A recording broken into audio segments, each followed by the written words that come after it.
আসসালামু আলাইকুম। আশা করি সবাই ভালো আছেন। আজকে আমি এই যে ডিম আর ডাল দিয়ে একটা নতুন রেসিপি করব। তো রেসিপিটা করার জন্য এখন আমি সব কিছু রেডি করে নেব, যা যা লাগবে। তারপরে আমি রান্নাটা আপনাদের সাথে শেয়ার করব। প্রথমে আমি এই যে ডালটা ব্লেন্ডার করে নেব, ভালো করে মিক্স করে ডালটা ব্লেন্ডার করে নিয়েছি। এখন আমি এই যে টমেটো, কাঁচামরিচ, রসুন আর এটার সাথে দিয়ে দেবো জিরা, এগুলো আমি একসাথে ব্লেন্ডার করে নেব। এখন আমি এটা মাখিয়ে নেব। এই যে ডিম দিয়ে দিব দুটো,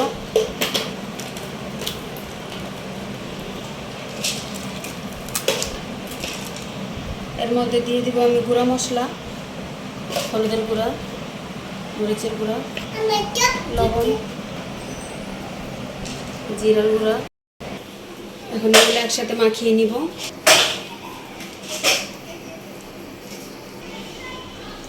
এই যে আমার এগুলো মাখানো হয়ে গেছে।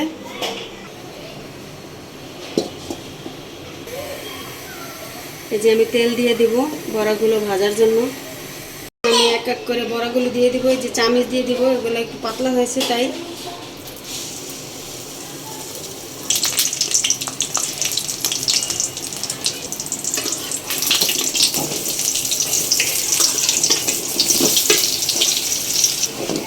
এই যে আমার বড়াগুলো ভাজা হয়ে গেছে, হালকা লাল লাল করে ভেজে নিয়েছি।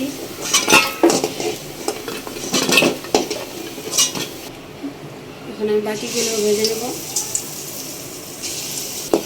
এই যে আমার বাকি বড়াগুলো ভাজা হয়ে গেছে, এগুলো আমি উঠিয়ে নেব।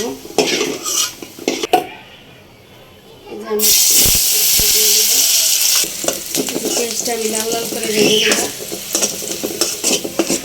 যে আমার পেঁয়াজটা লাল লাল করে কিছুটা ভেজে নিয়েছি। এখন আমি এই যে পেস্ট করেছিলাম এই পেস্টটা দিয়ে দিলাম। একটু গরম মশলা গুঁড়ো দিয়ে দিলাম। এখন ভালো করে ভেজে নেব। এই যে আমার মশলাটা ভাজা হয়েছে, এখন বাকি গুঁড়ো মশলা দিয়ে দিব। হলুদের গুঁড়া, মরিচের গুঁড়া, লবণ। এখন দিয়ে দেবো একটু পানি।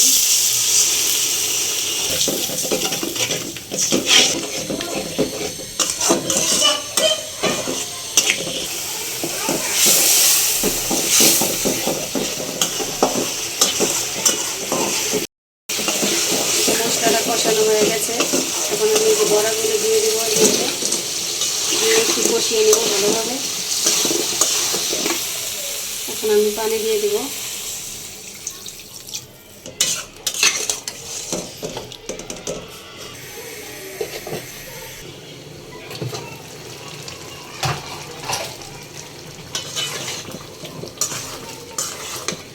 এই যে আমার তরকারিটা হয়ে গেছে। এখন আমি একটু জিরার গুঁড়া ছিটিয়ে দেবো, ভাজা জিরার গুঁড়া।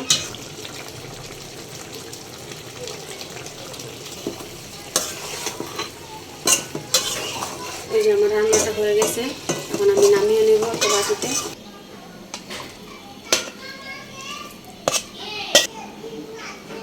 এই যে ডিম আর ডাল দিয়ে দারুণ একটা রেসিপি বানিয়েছি। আপনারা এভাবে বানিয়ে খাবেন, আশা করি ভালো লাগবে। আল্লাহ হাফিজ।